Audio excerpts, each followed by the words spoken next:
దైవానుగ్రహం ఒకటి ఉంటే చాలు. అది ఒక్కటి ఉంటే కాదు చాలు, ఎంతైనా సాధించవు. కనుకనే దైవానుగ్రహం కోసమని అన్ని విధములైనట్టుగా మానవుడు ప్రార్థించాలి. మానవుడు ఎన్ని నమ్మినా నమ్మకపోయినా దైవాన్ని మాత్రం నమ్మాలి. నా నమ్మకమే లేకపోతే మనం ఏ దీన్ని కూడా సాధించలేము.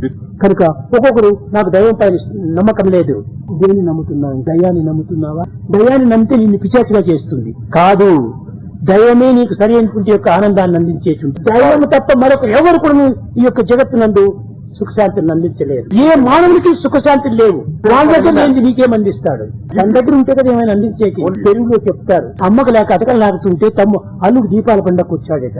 తల్లే తినడానికి ఏమి లేకుండా పోతే అల్లుడు వచ్చాడట వంటలు వండబెట్టాను. తనకే తినడానికి ఎప్పుడు ఇంకా అన్నదానం ఏం చేయగలుగుతాను? కనుకనే మొట్టమొదట దైవానుగ్రహమే లేకపోతే ఏది కూడా ప్రయోజనం లేదు. కానీ అనేక మంది ఏదో కొన్ని విధమైన ఈ జగత్తు యొక్క వ్యవహారాల్లో మునిగిపోతుంటారు.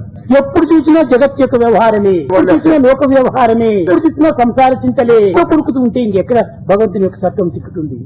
ఎక్కడ పోయినప్పటికీ వీరికి ఇది తప్పింది కాదు. అందుకోసమే చెప్పారు, తెలుగులో కూడా చెప్తుంటారు, కులికే వాడిని తీసుకుని ఒలుకుల్లో పెడితే ఒలుకులంతా చెడగొడుకున్నాడట. ఇక్కడ పోయినప్పటికీ వాడికి ఈ చింతన తప్పింది కాదు. ఒక్క శాంతి స్వరూపం దగ్గరికి మాత్రమే వెళ్ళినప్పుడు ఈ శాంతి లభ్యమవుతుంది.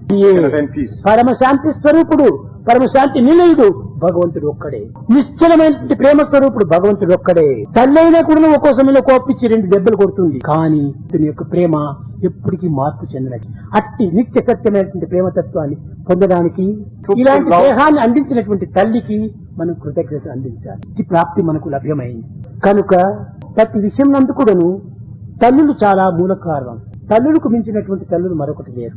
అనేక పర్యావరణ చెప్పారు. దైవనామమునకు మించినటువంటిది మరొకటి గొప్పది లేదు.